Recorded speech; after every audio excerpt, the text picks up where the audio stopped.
और यहाँ पर आए सिर्फ अपने भाई को आशीर्वाद देने के लिए। मैं भी यहाँ इलाहाबाद में शूट कर रहा हूँ आस्की का, भैया वहाँ पे शूटिंग कर रहे हैं। कौन सा सिनेमा? स्वाभिमान का। तो आप बस सब पब्लिक का प्यार और जनता का आशीर्वाद ही हम दोनों भाइयों पे है, जो कि हम यहाँ तक पहुँचे भी हैं। तो आपके आशीर्वाद और आपके बदौलत ही पहुँचे हैं। ये भी आपके ही बदौलत जिंदा है, मैं भी आपके ही बदौलत जिंदा हूँ। तो बस हम दोनों को इतना प्यार और आशीर्वाद दीजिए कि जीवन में हर वक्त सिर्फ आपके लिए ही सोचे हम, क्योंकि हमारी जीवन सिर्फ आप सबके लिए ही है। हमारे जीवन अपने लिए हम कभी जीते नहीं। और भैया इतने दूर से सिर्फ अपने भाई को आशीर्वाद देने के लिए आए हैं। तो मैं चाहता हूँ कि भैया को ढेर सारा प्यार आप सब दीजिए और ढेर सारा आशीर्वाद। मेरे छोटे भाई खेसारी लाल यादव, प्यार से हम लोग इनको शत्रुघ्न बोलते हैं। ये प्यार से जगजीवन बाबू बोलते हैं। मेरे छोटे भाई को जन्मदिन की ढेर सारी शुभकामनाएं। आप देश दुनिया में ऐसे ही एकदम विराजे रहिए और छाए रहिए। ओह लव यू टू मेरा भाई। चलिए आप लोग चाकू लीजिए।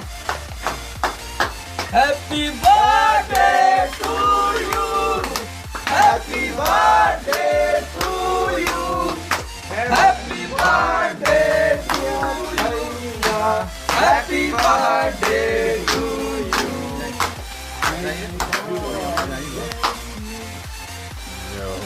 बस हाँ सब हो जाइए। अभी बहुत सारा केक मेरे भाई को खाना है। कम कम।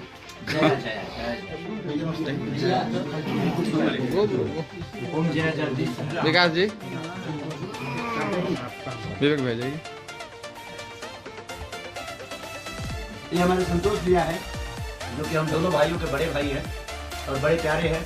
और ये हमारे भैया हैं, जो कि स्वाभिमान के प्रोड्यूसर भी हैं और गार्जियन भी हैं हम दोनों भाइयों के। ये निशांत उज्ज्वल हैं, जिन्होंने अपने जीवन में कई सारी सिनेमा रिलीज की है। हम दोनों भाइयों की नहीं, मुझे लगता है भोजपुरी के सारे स्टारों को इन्होंने प्यारों से भी किया है और प्यार दिया है, आशीर्वाद दिया है। और मुझे लगता है कि आने वाले